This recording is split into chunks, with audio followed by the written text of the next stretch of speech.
wabarakatuh. Alhamdulillahirabbil alamin wa bihi nasta'inu ala umuri dunya waddin.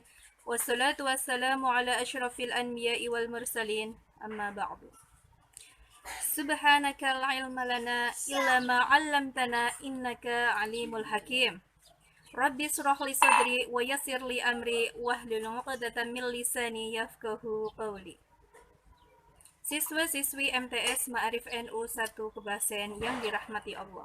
Ada sebuah surat yang sangat familiar di telinga kita, bahkan kita sudah sering membacanya setiap selesai pembelajaran, yaitu surat Al-Asr.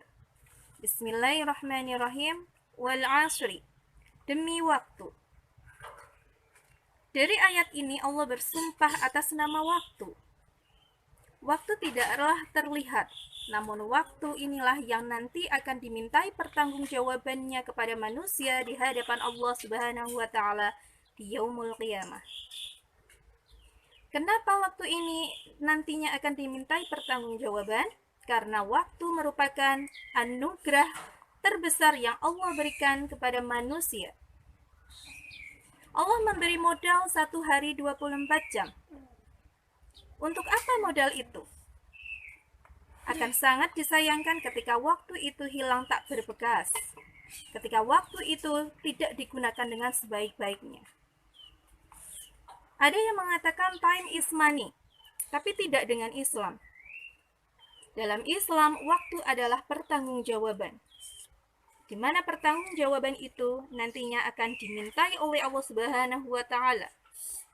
Untuk apa sajakah modal yang Allah berikan kepada kita? Apakah kita gunakan dengan sebaik-baiknya atau malah sebaliknya? Innal insana lafi khusri. Sesungguhnya manusia itu benar-benar amat sangat berada dalam kerugian. Manusia yang seperti apa yang berada dalam kerugian? Yaitu manusia-manusia yang menyia-nyiakan waktu, yang tidak bisa menggunakan waktu dengan sebaik-baiknya. Illal ladzina amanu wa 'amilus sholihati wa tawassaw bil haqqi wa tawassaw bis sabr. Kecuali orang-orang yang beriman, orang-orang yang beramal soleh, orang-orang yang menasihati dalam kebenaran, dan orang-orang yang menasihati dalam kesabaran. Apa itu beriman? Iman artinya percaya, mempercayai dalam hati, mengucapkan dengan lisan, dan melakukannya dengan perbuatan. Ketika kita mengucapkan asyhadu alla ilaha illallah wa asyhadu anna muhammadar rasulullah, dari kalimat itu kita bersaksi bahwa tiada Tuhan selain Allah dan Muhammad adalah utusan Allah. Kita meyakininya di dalam hati. Kemudian dari iman itu kita tanamkan di dalam hati, kemudian iman itu akan mengirimkan sensor-sensornya ke seluruh tubuh kita. Ke pikiran kita, ke mata, ke tangan, ke kaki, ke anggota tubuh lainnya. Sebagai contoh, ketika sensor iman sudah diterima oleh pikiran, kita akan senantiasa selalu berpikir bahwasanya apa yang terjadi kepada diri kita adalah ketetapan dari Allah Subhanahu wa taala, adalah merupakan yang terbaik untuk kita, adalah merupakan yang memang kita butuhkan. Ngasa antaqrahu syai'aw wa huwa khairul lakum. Bisa jadi yang kamu tidak suka itu yang terbaik untuk kamu. Wa 'asa an tuhibbu syai'un fa huwa khairul lakum. Dan bisa saja yang kamu sukai tapi ternyata menurut Allah itu tidak baik. Mengapa kita harus mempercayai hal tersebut?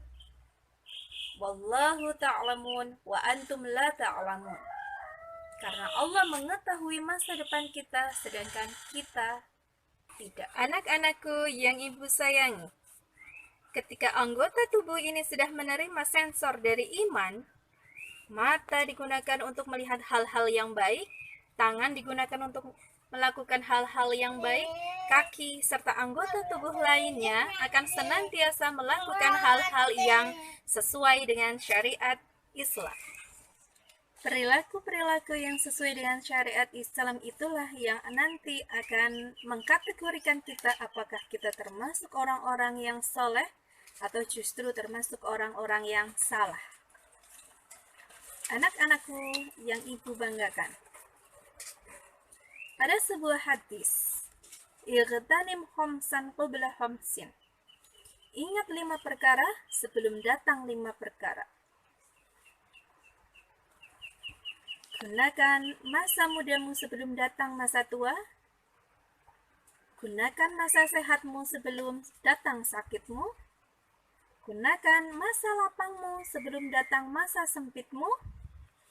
Gunakan kayamu sebelum datang miskin. Dan yang terakhir, gunakanlah hidupmu sebelum datang matimu.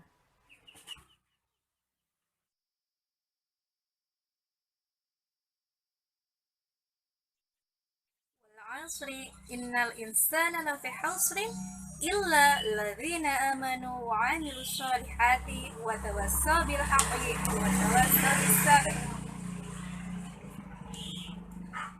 Dari surat yang sudah sangat familiar ini, kita banyak sekali belajar tentang bagaimana menggunakan waktu agar tidak sia-sia dan seberapa besar tanggung jawab kita terhadap waktu yang diberikan oleh Allah Subhanahu wa Ta'ala. Masih yakin kita akan seperti ini saja tanpa melakukan perubahan yang lebih baik? Yuk, mulai hari ini kita tingkatkan satu level keimanan, ketaatan, dan keamal solehan kita terhadap Allah Subhanahu wa Ta'ala. Semoga kita semua bukan termasuk golongan orang-orang merugi, dan semoga kita termasuk golongan orang-orang yang beramal soleh. Selamat menjalankan ibadah puasa. Wassalamualaikum warahmatullahi wabarakatuh.